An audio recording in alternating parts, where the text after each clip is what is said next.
नमस्कार, मैं हूं दिबांजलि मोइत्रा। चीन पूरी दुनिया में अपनी विस्तारवादी नीतियों के लिए जाना जाता है। दुनिया के ज्यादातर देश चीन से सतर्क ही रहते हैं। दूसरे देशों की प्राकृतिक खनिजों पर चीन की नजर हमेशा बनी रहती और खासकर छोटे और गरीब देशों को चीन अपने गुलाम जैसा बना लेता है। वहीं चीन में उइगर मुसलमानों पर हो रहे अत्याचारों को लेकर चीन की कई बार दुनिया भर में आलोचना हो चुकी।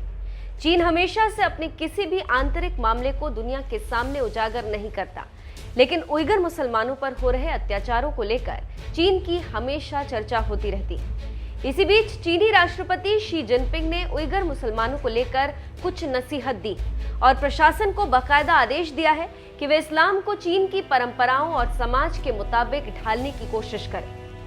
और क्या कुछ चीनी राष्ट्रपति ने कहा है, इसके बारे में तफसील से बताएंगे, लेकिन उससे पहले आपको थोड़ा उइगर मुसलमानों के बारे में बता देते हैं कि ये कौन है और क्यों चर्चा में रहते हैं, ताकि आपको समझने में कोई दिक्कत ना हो।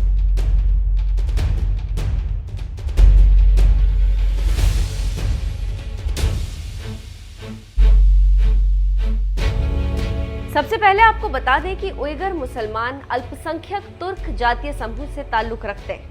इनका ताल्लुक मध्य और पूर्व एशिया से। ये तुर्की भाषा बोलते हैं। चीन में जिन 55 अल्पसंख्यक समुदायों को आधिकारिक तौर पर मान्यता दी गई है, उइगर उनमें से ही एक है। वर्तमान में उइगर मुसलमानों की सबसे बड़ी आबादी चीन के शिनजियांग क्षेत्र में रहती है। इसके अलावा उज्बेकिस्तान, किर्गिस्तान और कजाकिस्तान में भी ये रहते हैं। चलिए अब आपको बताते हैं कि चीन को उइगर मुसलमानों से क्या परेशानी है और ये कैसे शुरू हुई।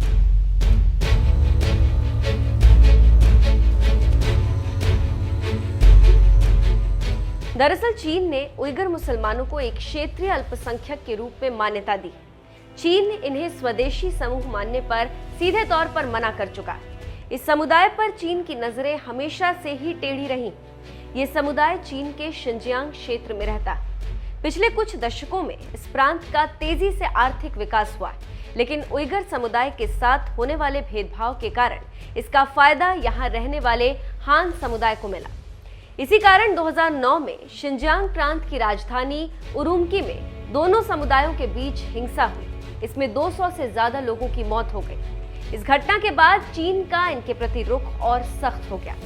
आज उइगर मुसलमानों के सामने आजीविका का संकट आ खड़ा हुआ है। पिछले कई दशकों से चीन उइगर मुसलमानों पर आतंकवाद और अलगाववाद के आरोप लगाता रहा है और इनका शारीरिक उत्पीड़न, जबरन नजरबंदी, जांच, निगरानी कर रहा है। इसके अलावा इस समुदाय के ज्यादातर लोगों को गुलाम बनाकर रखा गया। उन्हें डिटेंशन सेंटरों में नजरबंद करके रखा गया। वहीं दुनिया के दूसरे देश चीन की इस हरकत पर जब सवाल उठाते हैं तो चीन सफाई के तौर पर यह कह देता है कि इन्हें नजरबंद नहीं बल्कि शैक्षणिक केंद्र में रखा गया। इसके अलावा चीन ये भी दावा करता रहा है कि उइगर समुदाय एक अलग स्वतंत्र राज्य बनाना चाहते हैं। तो इस तरह से अब आप समझ गए होंगे कि चीन में उइगर मुसलमानों को लेकर क्या विवाद है। चलिए अब आपको बताते हैं कि चीनी राष्ट्रपति ने उइगर मुसलमानों के लिए क्या फरमान जारी किया।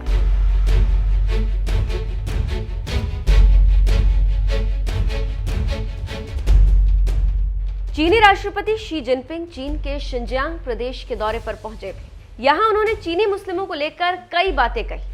ये वही शिनजियांग है जहाँ उइगर मुस्लिमों की संख्या सबसे ज्यादा पाई जाती। चीनी मीडिया रिपोर्ट्स के मुताबिक जिनपिंग अपने 4 दिन के दौरे पर शिनजियांग पहुंचे। जिनपिंग ने यहाँ अपने अधिकारियों से कहा है कि इस्लाम को चीन के अनुकूल बनना चाहिए और समाजवादी ढांचे को अपनाना चाहिए। जिनपिंग ने चीन के लिए मजबूत सामुदायिक भावना को बढ़ावा देने समेत अलग अलग जातीय समूहों के बीच लेन देन, बातचीत और एकीकरण को बढ़ावा देने पर जोर दिया। उन्होंने कहा कि इस समुदाय को चीन के प्रति अपनी प्रतिबद्धता बढ़ानी चाहिए। इसके साथ ही उन्हें अन्य समुदाय के साथ संवाद स्थापित करने के लिए काम करना चाहिए। शी ने धार्मिक मामलों में शासन क्षमता में सुधार लाने और धर्मों के स्वस्थ विकास को साकार करने की आवश्यकता पर बल दिया। तो इस तरह से आप समझ सकते हैं कि शी जिनपिंग ने उइगर मुसलमानों के लिए क्या आदेश दिया। जिनपिंग के इस हिदायत पर आप क्या कहेंगे, कमेंट करके जरूर बताएं।